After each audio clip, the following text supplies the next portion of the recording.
अर्धनारी रूप में शिव और भृगु महर्षि सद्गुरु। जब हम योग की बात करते हैं तो हम किसी व्यायाम या किसी तकनीक की बात नहीं कर रहे। हम इस सृष्टि के विज्ञान की बात कर रहे हैं और कैसे सृष्टि के इस अंश को इसकी परम संभावना तक ले जाया जा सकता है।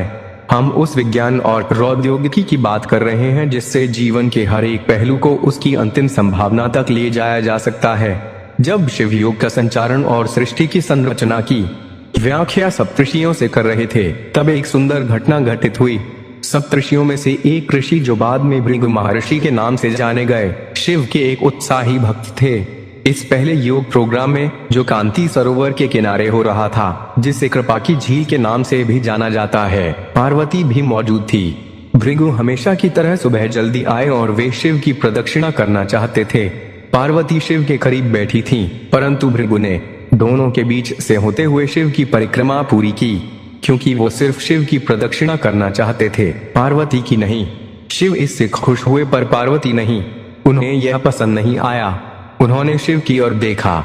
शिव जी ने कहा, थोड़ा और करीब हो जाओ। वो परिक्रमा करेगा। पार्वती और करीब आ गई। भृगु ने देखा कि उसके निकलने के लिए पर्याप्त जगह नहीं है, तो उसने एक चूहे का रूप धारण किया और पार्वती को बाहर रखते हुए अकेले शिव जी की ही परिक्रमा पूरी की।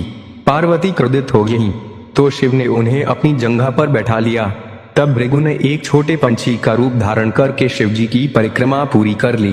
अब पार्वती अत्यंत क्रोधित हो चुकी थी। शिव जी ने पार्वती को खींचकर खुद में मिला लिया और उन्हें खुद का हिस्सा बना लिया, जिससे उनका आधा हिस्सा शिव बन गया और आधा हिस्सा पार्वती। वे अर्धनारीश्वर बन गए। भृगु ने यह देखा और खुद को एक मधुमक्खी के रूप में बना लिया और उनकी दाहिनी टांग का चक्कर लगा दिया। भृगु का बचकाना भक्तिभाव देखकर शिव जी खुश तो हुए, पर साथ ही वे नहीं चाहते थे कि भृगु अपनी भक्ति में इतना खो जाएं कि वो प्रकृति के परम स्वभाव को ही समझ ना पाएं। तो वे सिद्धासन में बैठ गए।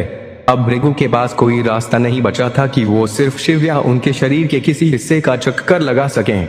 अगर उन्हें अपरिक्रमा करनी थी तो दोनों सिद्धांतों, स्ट्रैंड और पौरुष दोनों की ही करनी पड़ेगी। यह कहानी हमें संप्रेषित करती है कि जब हम योग की बात करते हैं तो हम सभी आयामों के समावेश की बात करते हैं। यह कोई व्यायाम या प्रक्रिया नहीं है जिससे आप सेहतमंद होते हैं। यह मानव जाति के परम कल्याण के बारे में है, जिसमें जीवन का कोई भी पहलू बाहर नहीं रखा जा सकता। यह ऐसे आयाम को छूने के बारे में है जो सारे आयामों से परे है। यह एक ऐसे तंत्र के बारे में है जिससे आप अपने पहले से मौजूद तंत्र, जैसे शरीर, मन, भावनाएं और ऊर्जा को परमात्मा तक जाने वाली सीढ़ी के रूप में इस्तेमाल कर सकें। यह एक ऐसी पद्धति है जिससे आप अपनी परम प्रकृति के लिए स्वयं को पहले कदम के रूप तैयार कर सकते हैं।